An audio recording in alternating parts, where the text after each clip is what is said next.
Every courtroom has a story, but not every verdict reveals the truth. Welcome to True Justice.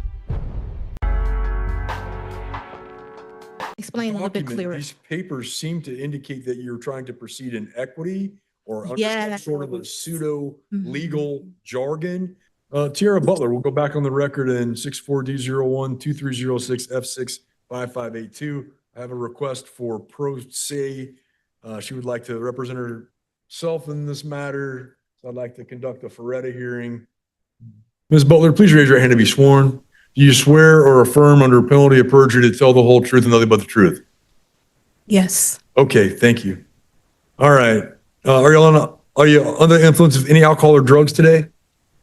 No. All right. Have we set a trial in your case? I was going to get back in the calendar here. Get back in the file, rather. I closed it.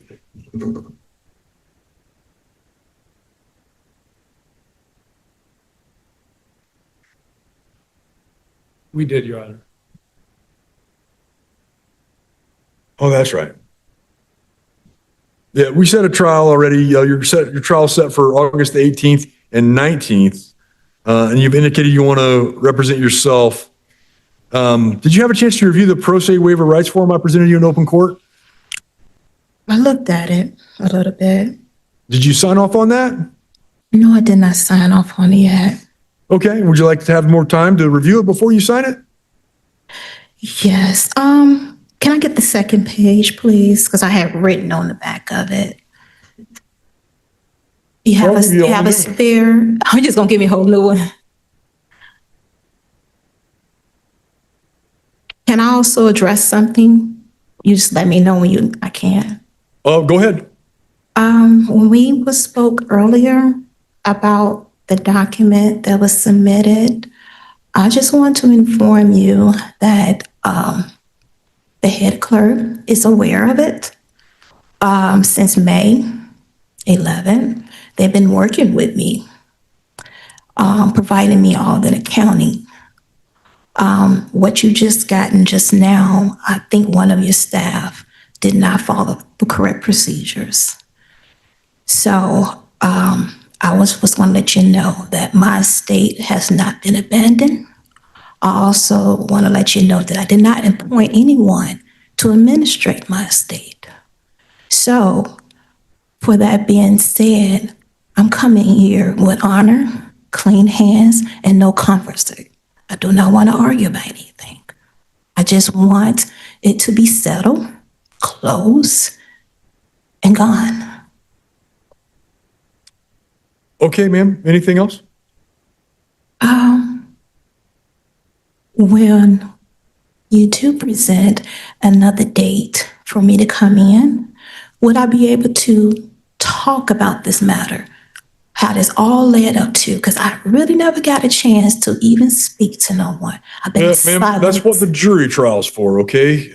All the facts and circumstances related to the case, the state's evidence, everything of that nature would come out during the jury trial. So I need to go through this Feretta hearing with you, ma'am. Okay. You've indicated you want to represent yourself at trial. You have a right to do that, just as you have a right to have counsel present and have a court-appointed counsel if you can't afford one. But before I make that decision final, I want to make sure you understand what you'll be giving up. You understand you may have a number of defenses which apply to your case, which an attorney is trained to know. Do you understand that? I comprehend. Okay. And do you realize that if you were convicted of the offense in this case, that you're facing a possible penalty of 2 level 6 felonies? So each one of those would carry between 6 months to 2.5 years in prison. So the total combined penalty could be 1 year to 5 years in prison. Do you understand that that's the possible penalty? I comprehend that as well. You realize there are factors the court can consider in increasing your sentence within that range or in decreasing your sentence within that range, and that those are called mitigating and aggravating circumstances, and that a trained attorney knows how to identify those and present those to the court? I comprehend that. Okay. Attorneys have developed certain skills in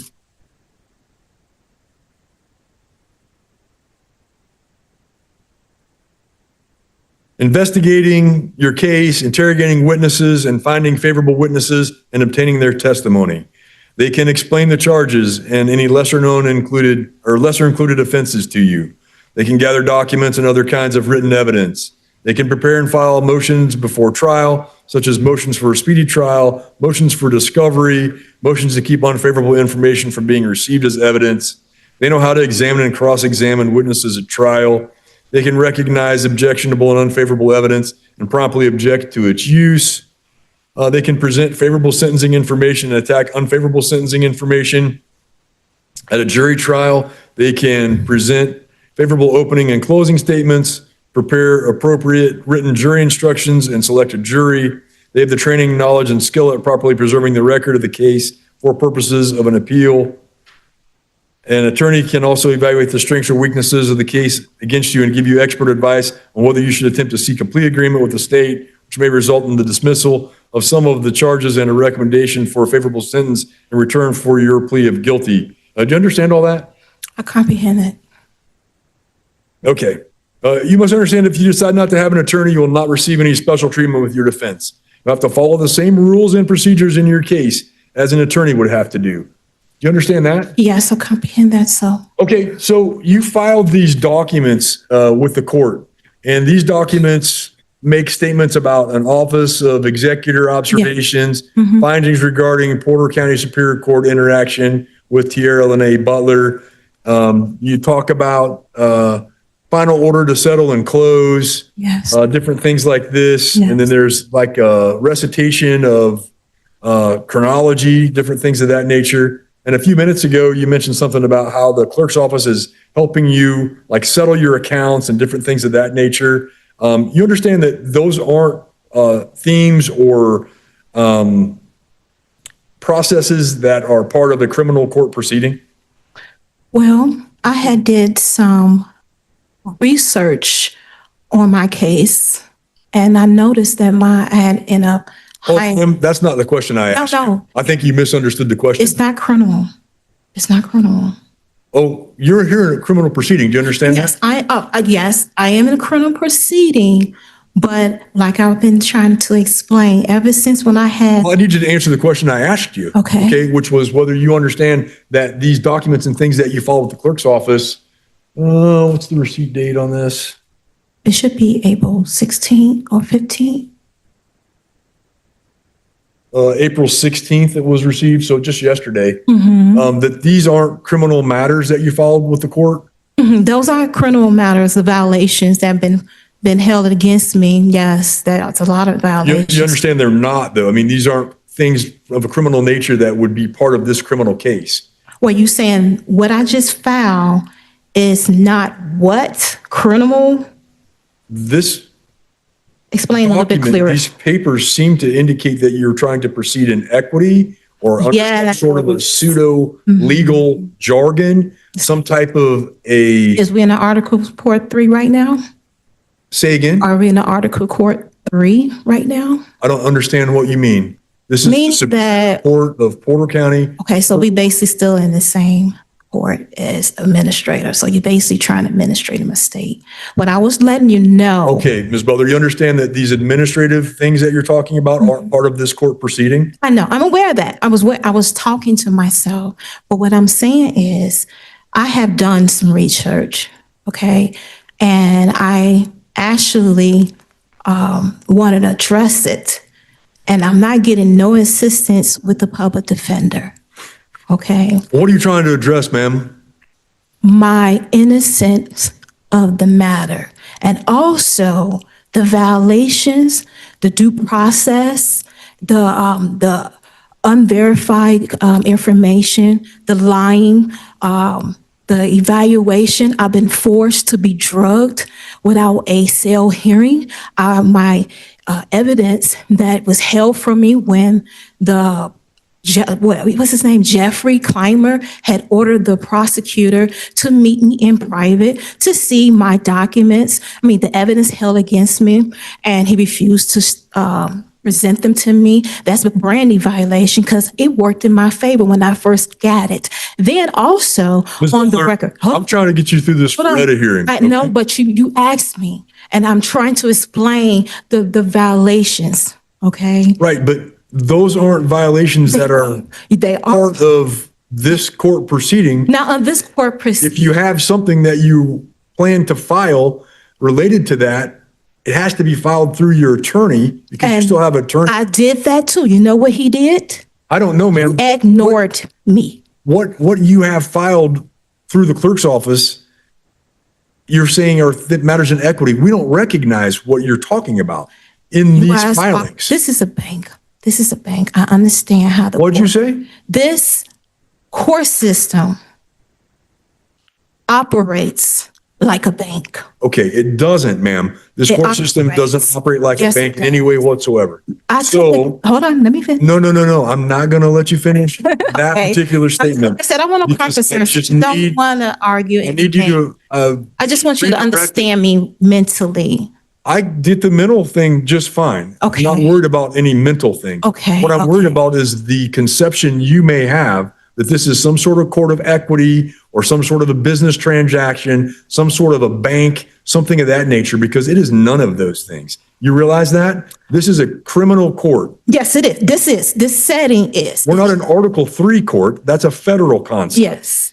You understand that? Yes, I am. Okay, we're an Article 7 Mm-hmm, court, if you must know, in the state of Indiana, separate judicial branch, Yes. not any of the things that you've said here. Yes. So what I need you to tell me is Okay. whether you are understanding that you have to follow, if you're going to represent yourself, Mm-hmm. you have to follow all the rules and regulations that are promulgated by the courts of Indiana. You have to follow the criminal rules. You have to follow the trial rules. Mm-hmm. Yes. Will you do that? Yes. Yes. You Yes. will do that. Yes. So you understand that what you filed yesterday can be stricken under the record. Under the trial rules, under Indiana Trial Rule 12F, because it's impertinent to anything that is going on in this proceeding. You realize that? I understand that in a sense, but like I keep explaining to you, it was not supposed to be filed in the court. That's the difference. You filed it at the clerk's office. Yes. Well, let's carry that out for a Yes. minute. It's a difference. What's the name of the clerk's office? The court's office is the clerk of clerks. Clerk of clerks. Clerk Yes. of courts, right? So there are Yes. clerks. So if you Yes. file something and you have a case pending, they send that to your case.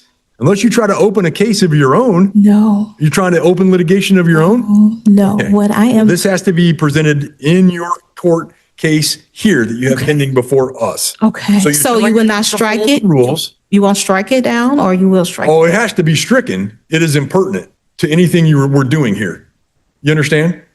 No, I don't understand. how Okay. You You just have strike- filed documents making commercial demands, demanding accountings, Yes. challenging the capitalization. No, you didn't do that, but challenging different things about who you are and who you would in equity Mm-hmm. Yes. minister to. And for those me- kinds of things. Ma'am, you understand those have no basis in Indiana criminal law. Okay.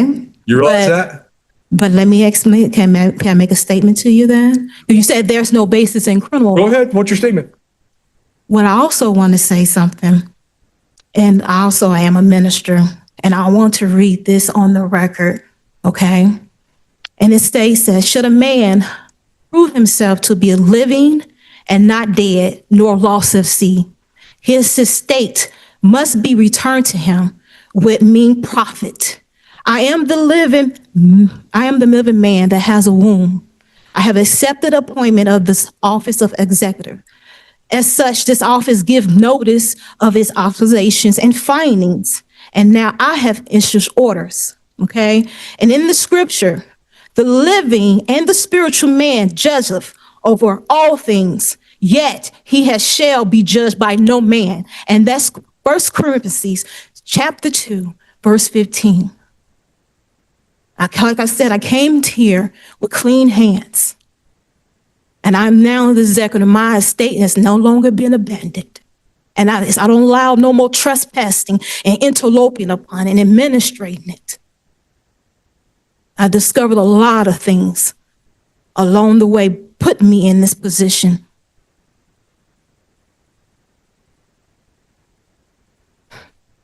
Okay, ma'am. Clean hands is an equitable doctrine. You understand that? This is not a court of equity. If you were in a court of equity, you wouldn't even be given or afforded the right to a jury. I think it's appropriate for me at this time now to terminate the Ferretta inquiry, deny your request to proceed pro se. I'll specifically find that the request is not a genuine attempt to present a legal defense, but a calculated strategy to obstruct and subvert the court's proceedings. The defendant's utilizing rhetoric of what would typically be called a sovereign citizen movement, No. including raising nonsensical No. challenges No. and attempting to apply commercial law to criminal prosecution No. or equitable law. No, that's not Ma'am, you keep true. saying no, but you're talking over me and I don't appreciate it because I'm trying to rule. The right of self-representation is not a license to abuse the dignity of the courtroom or nor relevant rules of procedure and substantive law. Based on the defendant's filings and her statements in open court, court finds she's unwilling to comply with rules of procedure and intends to use self-representation solely for deliberate disruption of the proceedings. The request to proceed pro se is denied and appointed counsel will remain on the case. We're adjourned.